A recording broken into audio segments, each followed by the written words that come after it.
si j'avais la recette pour faire une bonne vidéo à coup sûr, je serais milliardaire sans doute. Non, moi je sais quel est le vrai ingrédient et c'est un truc que les gens oublient. Je pense que pour faire un bon contenu, que ce soit une vidéo ou plein d'autres choses, je pense que ce qui est le plus important et ce que les gens ont tendance à oublier.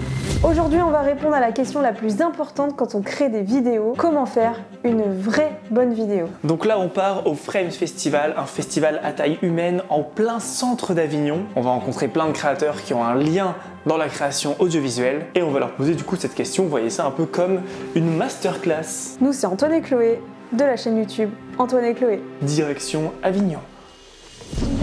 Hop là, et là du coup on est à Avignon, cette super belle ville. Vous avez vu cette beauté? Et là on va...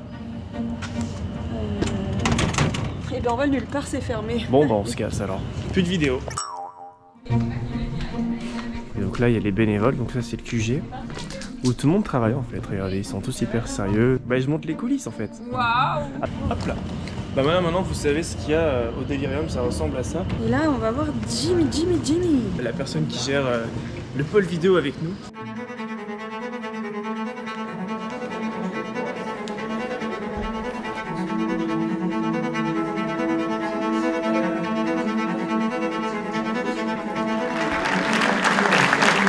Le truc en plus qu'il faudrait avoir pour justement faire une vraie bonne vidéo selon toi? Franchement, si j'avais la recette pour faire une bonne vidéo à coup sûr, je serais milliardaire sans doute. Si je prends ma propre expérience, c'est de ne pas faire de vidéo en espérant que cette vidéo rencontre le succès ou qu'elle plaise au public. Je pense qu'il faut que l'intention première, ce soit quand même la volonté de partager quelque chose qui nous intéresse, quelque chose qui nous fait vibrer, parce que je pense que c'est communicatif. Alors que si on essaie de faire un contenu pour plaire, ben, on peut se tromper. La vidéo peut être un échec et en plus on n'est même pas satisfait pour nous-mêmes. Donc je pense que si on fait quelque chose parce que ça nous plaît réellement, même si ça ne marche pas, au moins on n'a pas de regrets parce qu'on a parlé avec les tripes et avec le cœur.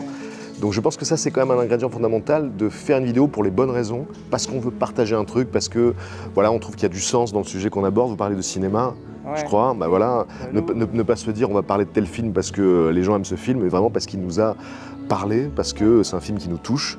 Et ça, je pense que c'est la base. Surtout quand on parle de cinéma, c'est de réussir à parler de cinéma à travers la spécificité du médium et d'en fait réussir à dire quelque chose sur un film que tu pourrais pas dire sur un livre ou sur un autre format en fait. Donc c'est vraiment essayer de coller au maximum au type d'art dont tu parles.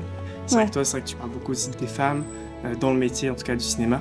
Et c'est trop bien, en tout cas félicitations parce que du coup tu aides aussi à développer ça. Et nous on fait un truc, c'est, juste pour te dire comme ça, on a un format, c'est mise au point, on interviewe des femmes qui travaillent derrière la caméra pour le cinéma. Si je peux rajouter juste un tout petit truc, c'est que souvent en fait l'idée reçue c'est qu'il y a essentiellement des hommes youtubeurs et surtout essentiellement des hommes youtubeurs qui parlent de cinéma. Or c'est faux, en vrai il y a énormément de femmes youtubeuses qui parlent de cinéma. Le problème c'est que c'est pas celles qui ont le plus d'abonnés. Donc voilà, c'est en général les plus visibles effectivement sont des hommes. Ça veut pas dire que les femmes n'existent pas sur YouTube, au contraire il faut juste aller faire la démarche de les chercher. Donc voilà. Mais là c'est bien, regardez, il y a Chloé. En tout cas, merci beaucoup pour ton conseil. Bah, avec plaisir. Merci à vous. Merci. Et bah bon festival. Attends Chloé, on filme pas avec une super cam cette année? Si, clairement, c'est avec une caméra qu'on aimerait vraiment avoir. Cette caméra FX3 a été utilisée pour The Creator, le film. C'est une petite caméra qui est très performante, surtout en basse lumière.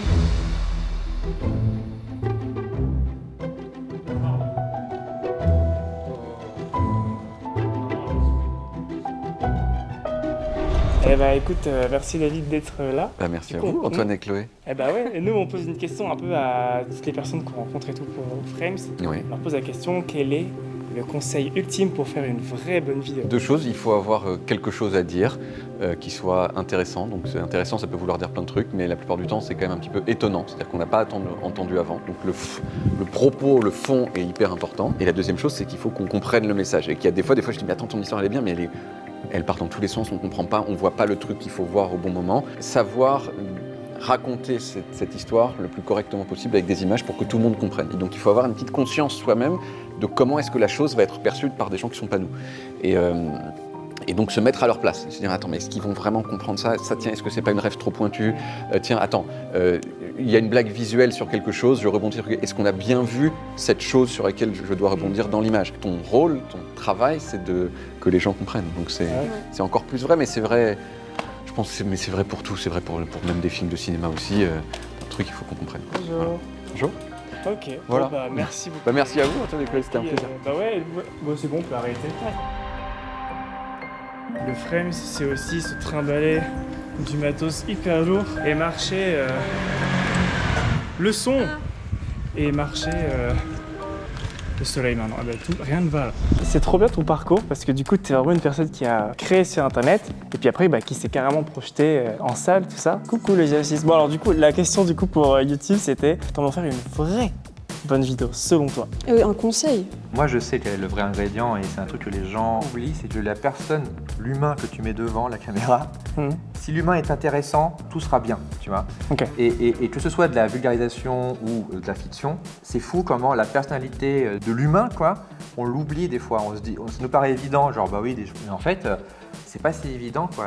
Une vraie bonne vidéo, c'est une vidéo qui apporte de l'émotion. Si vous êtes transporté par une idée et si vous arrivez à le retransmettre correctement et la personne en face de son écran, elle pleure, elle rigole, elle s'énerve, elle réagit, à partir du moment où il y a une réaction, c'est qu'il y a un truc. Ok, donc faut toucher le cœur des gens, quoi, à travers l'écran. Tac. Même si la personne elle est pas d'accord avec toi, moi je sais que je fais beaucoup de vidéos avec des débats, des trucs comme ça et des fois on m'envoie en commentaire mais attends mais c'est pas du tout comme ça. En fait à partir du moment où ça génère une réaction, c'est que il y a un truc à saisir, en fait faut que ça transperce l'écran. Ouais, ok. J'ai démarré le Viseur Futur en me disant ce mec, Florent Dorin, c'est mon ami d'enfance, il me fait trop rire. De base ça partait sur l'humain. C'était sur ces deux personnes qui sont des gens qui se trouvent en plus être des bons comédiens, ils sont pas juste mon pote et mon frère, ils se trouvent qu'ils sont bons comédiens. Moi ça me fait rire et j'aime bien les voir à l'image et je pense qu'ils méritent d'être à l'image. Moi j'adorais la coupe de ton frère.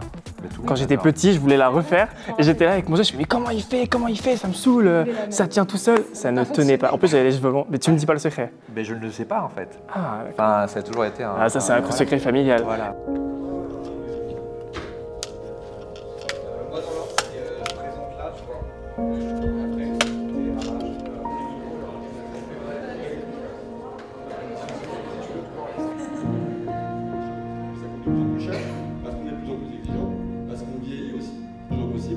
Ça doit passer par des vidéos toutes simples ou des grosses prods, on s'adapte aux gens, tu vois. Et en vrai, il y a un moment où ton diffuseur te dit il faut arrêter. Et moi, c'est aussi ma monteuse. Je suis désolé. Aïe.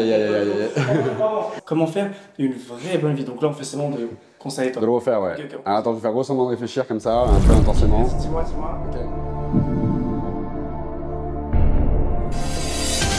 Ok, c'est bon, j'ai la solution, ouais. Oh waouh, t'es à la solution. Non, je te disais, je pense que pour faire un bon contenu, que ce soit une vidéo ou plein d'autres choses, je pense que ce qui est le plus important et ce que les gens ont tendance à oublier, c'est que c'est le fond qui prime, absolument, et pas forcément la forme. Okay. Moi, je vois plein de contenus aujourd'hui qui sortent, ça peut être des bandes annonces, des teasers, des choses, machin, qui sont très peu incarnées, ou tu sais, c'est des démonstrations visuelles, tu sais, comme des démonstrations de force. C'est très beau. C'est très beau, c'est très esthétique, c'est des mouvements de caméra incroyables, des couleurs folles, des effets spéciaux extraordinaires. Mais j'ai la sensation que moi, le plus important, c'est le fond, c'est l'histoire, et c'est qu'est-ce qui va te permettre de toucher les gens et que les gens puissent se reconnaître dans ton contenu. Tu penses aussi aux gens, j'ai l'impression. Mais on pense quasiment qu'aux gens. Oui, parce que c'est pour eux, finalement. Moi, j'ai la sensation que... Alors oui, totalement, c'est pour eux. Et j'ai la sensation que tu as des gens qui oublient parfois que le contenu qu'ils fabriquent, c'est pour d'autres gens, quoi. C'est-à-dire que... C'est ça pour vous, les gars. Non, c'est vrai, tu vois. Enfin, en fait, si tu veux toi t'exprimer sans prendre en compte les gens, bah tu peux prendre un journal intime ou te filmer et le monter et le mettre sur un DVD que tu vas regarder dans 10 ans. Ouais. Mais en vrai, quand tu crées du contenu, c'est pour qu'il soit regardé. Alors je te dis pas qu'il faut faire un truc qui te déplaît pour plaire aux gens, c'est pas ça. Mais il faut arriver à trouver le bon dosage entre ce qui toi va te plaire et ce qui va te permettre aussi, quand ça te plaît, de pouvoir toucher les gens. Et du coup, quand les deux cases sont cochées, là c'est cool, tu vois, parce que là tu peux défendre ton format, tu peux défendre ton truc, t'en es fier, mais t'as quand même pensé aux gens qui vont le regarder, tu vois. Notre métier c'est un peu d'apporter des bons moments aux gens, tu vois, que ce soit des moments éducatifs, des moments de divertissement, des moments de rire, des moments de réflexion. Comment on fait pour que pendant 1 heure, sur l'émission de Squeezie par exemple, les gens oublient leur quotidien pendant 1 heure et kiffent le contenu, tu vois. Et ça c'est notre truc qui nous motive dans tout ce qu'on fait. Si ton histoire est bonne, le sujet que tu racontes te touche et est raconté de la bonne manière, et il y a 1000 outils aujourd'hui pour savoir comment raconter une bonne histoire, la forme, c'est secondaire. Après, je dis pas qu'il faut faire un truc crade. Je dis juste que si tu dois prioriser quelque chose, c'est l'histoire, tu vois. Bon, on a la recette Théodore. Ça va être super. un bout de recette. Merci à vous les amis, merci à vous. Merci pour tout ce que tu fais, le documentaire, tout ça, et puis continue de nous régaler. Merci beaucoup les amis, merci pour vos mots. C'était notre dernière interview du Frames, Chloé. Oui. On rentre pour débriefer ça, et puis on espère que cette vidéo était une vraie bonne vidéo, en tout cas qu'on n'est pas passé à côté du message qu'on veut vous faire passer. Voilà, tout.